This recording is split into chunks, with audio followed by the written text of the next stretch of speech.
Hello again. After the end of the Second World War, the whole world was really in turmoil.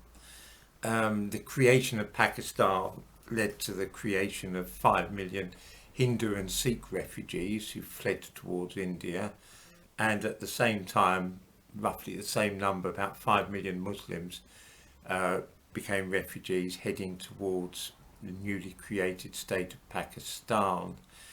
In Europe, 20 million people fled their homes in one direction or another. I'm thinking of people like the Sudetenland Germans, the Poles, and so on. Entire populations were on the move at that time in the late 1940s. It was a very dreadful time for a lot of people. 70 years later, nobody really remembers the Indian refugees or the Pakistani refugees or the Sudetenland Germans or anybody else much.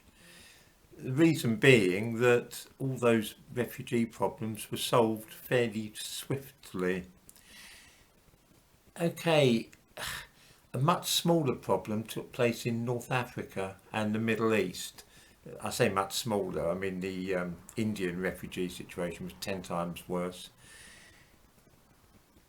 Today, though, we still keep that particular refugee problem, the one in the Middle East and North Africa, very much at the forefront of our minds. It's still headline news. I mean, the word Palestinian and refugee go together like a horse and carriage, don't they? Even though it all happened 72 years ago. It's pretty pointless all these years later to try and work out precisely what happened with the Indians, the Hindus, the Sikhs, the Muslims, refugees.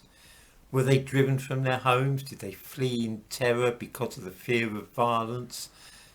I mean, we don't know why they moved anymore. We know there was a lot of turmoil and upheaval. It's, in a sense, it's academic now. It's the same with all the other exchanges of population that took place at that time. These things happened. They were pretty dreadful for the people involved. But there we are. The world has changed.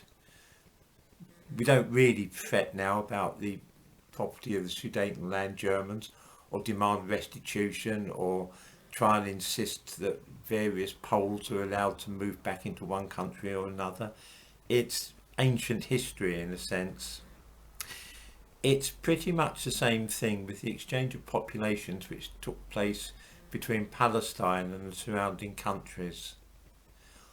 What we can say with certainty is that about 600,000 Jews from countries such as Morocco, Egypt, Iraq, Syria and Yemen were either driven out of their homes or fled in fear of violence in the late 1940s.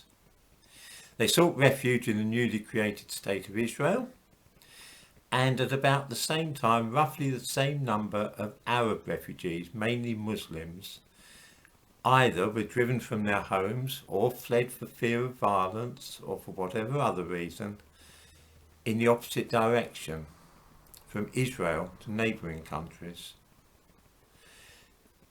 Just as with India and Pakistan, it was a classic exchange of populations. It's certainly a terrible business, but there was an awful lot of it going on at that time across the whole world.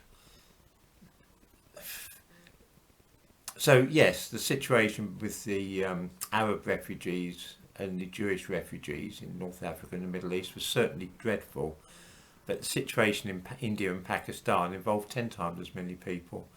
And to be honest, the world's pretty well forgotten it today. Over the years, of course, this story has become distorted, horribly distorted, and the Jewish refugees from Arab countries have been airbrushed from history, until it looks as though a bunch of ruthless Jews simply chucked out all the Arabs, and this became known as the Nakba, or disaster. Nobody wants to talk about the simultaneous disaster which befell the Jews of North Africa and the Middle East. To give an example, in 1948 there were 265,000 Jews in Morocco, 105,000 in Tunisia, 55,000 Jews in Yemen, 150,000 in Iraq, 75,000 in Egypt.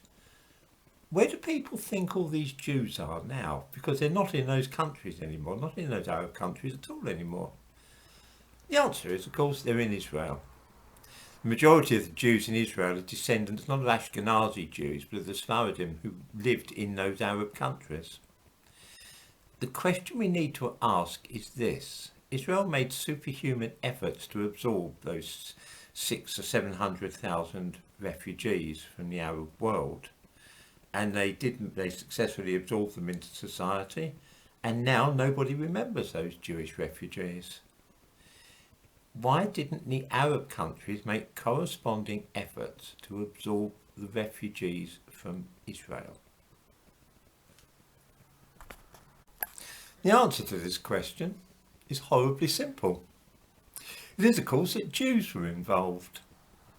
While we're all happy to forget about the 20 million refugees in Europe at that time and the 10 million Hindus, Sikhs and Muslims in the Indian subcontinent, the just over 500,000 refugees from Israel have to be remembered and commemorated for all time because they left Jewish territory. And it's really that simple. Let me make this, give another example to show more clearly what I mean. In 1974, Turkey invaded the northern part of Cyprus, and there was a dreadful refugee problem, over 200,000 refugees. The Greek Cypriots fled south and the Turkish Cypriots fled north, and there were, for a while there were refugee camps. Does anybody here, any viewers now know anything or remember anything of the Cypriot refugees? I mean, it's only 1974, it's less than 50 years ago. They don't. Because, of course, the Turkish zone in Cyprus absorbed the Turkish refugees and the Greek zone in Cyprus absorbed the Greek refugees. And they all worked together and solved the problem. The same sort of thing has happened in Africa, Asia, Europe, since the end of the Second World War, so many times. I mean, it would be wearisome to list all the exchanges of population that the world has seen since 1945. All these refugee problems, all these exchanges of population fade from view very quickly. The only people we remember as refugees now are the Palestinians, the Palestinian refugee crisis. And coincidentally, it's the only one that can be connected with the Jews.